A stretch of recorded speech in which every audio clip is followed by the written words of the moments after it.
So what happened, and I'm going to tell you the findings. So there was two outcomes. Either women would return to work full-time after having children. And with a couple of exceptions, the majority of women in this camp, they basically resented the fact that they barely got to see their children during waking hours during the week. In addition to that, they felt that they missed out on time with their children, but further, they were really resentful of the cost associated with this from a financial point of view. You know, childcare is really expensive.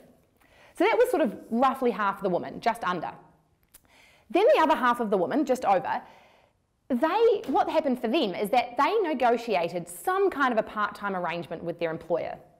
So what they would do is they would talk to their boss, and it was interesting, I say interesting a lot, I find all this very interesting, is the conversations that they had with their boss was so repeated. Every woman who talked to me, and these were women, by the way, from a variety of different organisations across New Zealand and also a few from Australia, but the conversations they had with their boss was the same, and it would go like this. Hey boss, I've had kids now, I would like to keep doing my job, but I'd also like to spend more time with my children, so please can I negotiate some kind of a reduced hours working arrangement so I can spend more time with the children? And the boss would say, yeah, sure thing, you know, happy to support that, I'm a great boss, we're a progressive organisation, of course we want to support you with doing this, just as long as you get all your work done. Just as long as you get all your work done.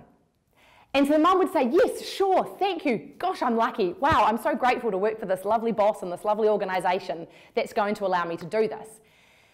And so what would happen then is that she would change her contract. So instead of being a full-time equivalent, or FTE, she'd become, say, a 0.8 or a 0.6, for example.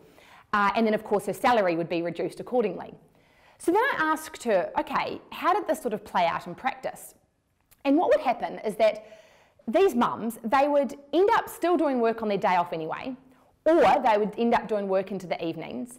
But what was most predominantly the case is that these mums, they just became darn efficient at their job. And so the outputs that they were used to achieving, or that they previously had been achieving in 40 hours, they were then doing it in sort of 30 hours or less. They just became really productive at their job. And they kept telling me how lucky they felt and how grateful they felt.